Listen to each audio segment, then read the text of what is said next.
Good evening, welcome back to Finity. Glad you're here. A lot has happened this week, but tonight we'd like to talk about something happening all across this country right now that the media isn't talking about. And they aren't because it involves race and religion and a divide that's only getting worse, the divide between Christianity and radical Islam. This is not America. This is an insurgency. They are taking over our country. They're taking over our country. They want us all dead. This is Dearborn, Michigan right now. Yes, this is Dearborn, Michigan. Any racist is not welcome. No racists here. 1, 2, 3, our president is a pedophile. So that was Dearborn, Michigan on Tuesday, a protest against the Islamification of America. Christians and Muslims clashing over the future of their city and clashing over the future of this country. And that is what unfettered immigration without assimilation has done to the greatest empire in the history of the world, and it's tearing this country apart.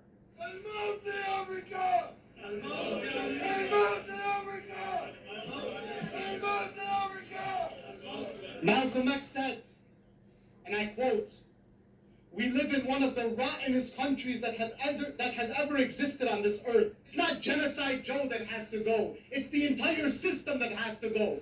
Any system that would allow such atrocities and such devilry to happen and would support it, such a system does not deserve to exist on God's earth."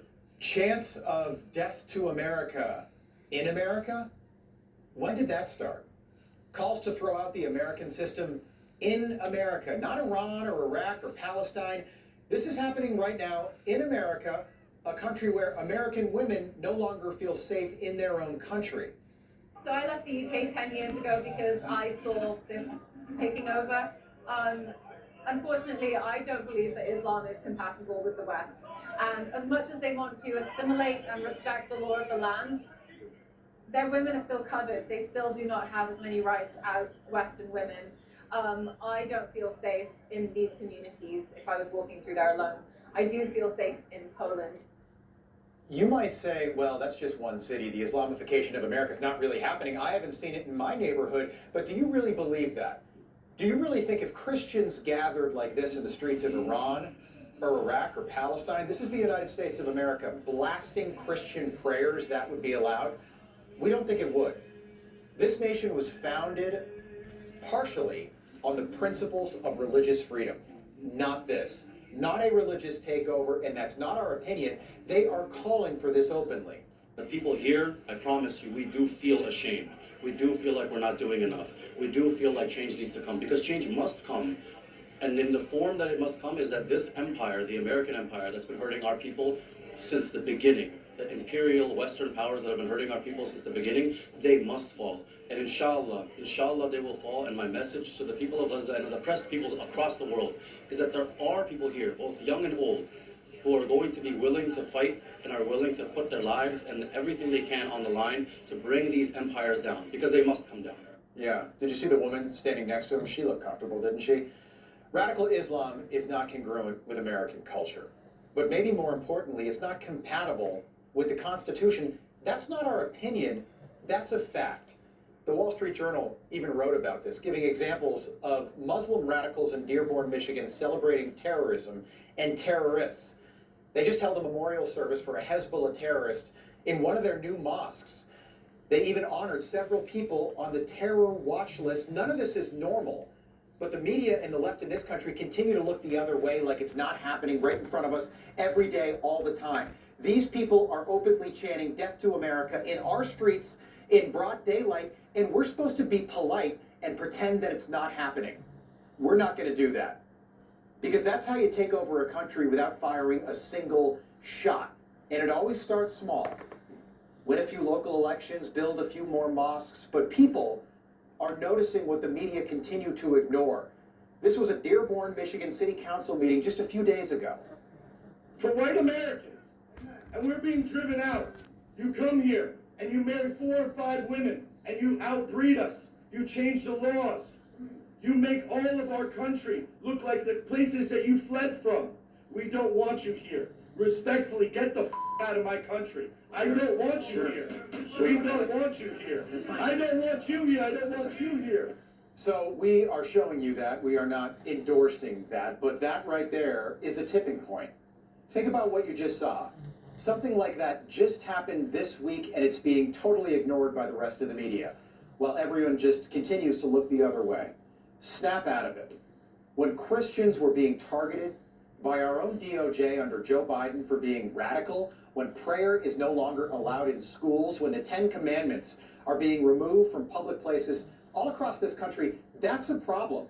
But somehow it's okay for Americans to be forced to wake up at 5 a.m. across this country to the Muslim call to prayer. This is happening all over the country.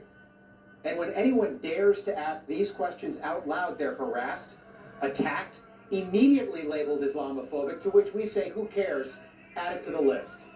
We wanted to hear the call to prayer that we've heard so much about. So we went to a mosque.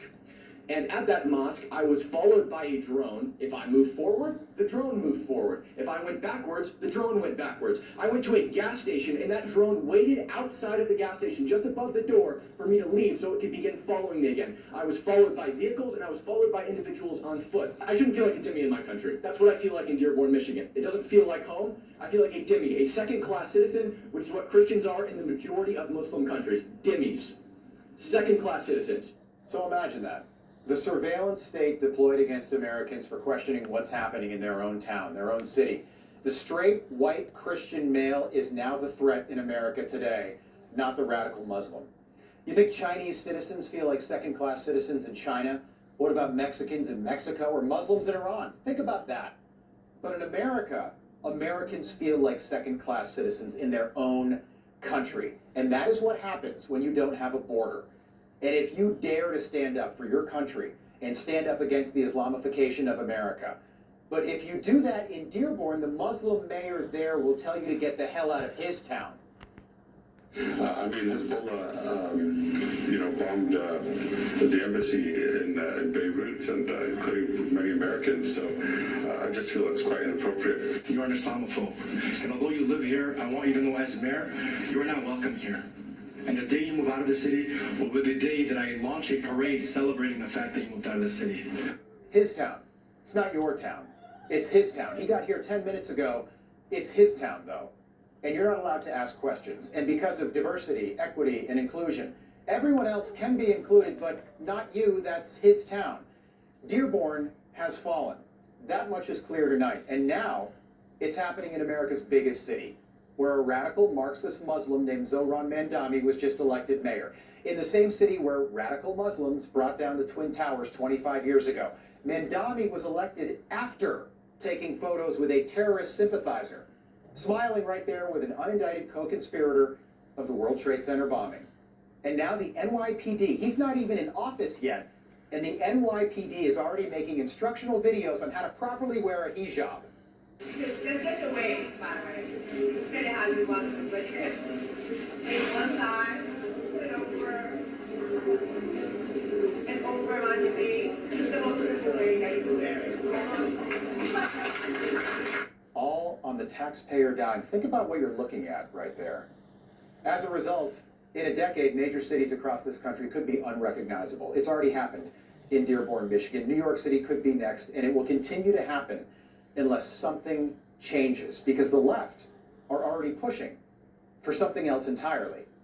We are going to win this because we have this extraordinary human being who is going to lead our city, and eventually, if we're really thinking, our nation and the world to a better, safer, all-inclusive existence.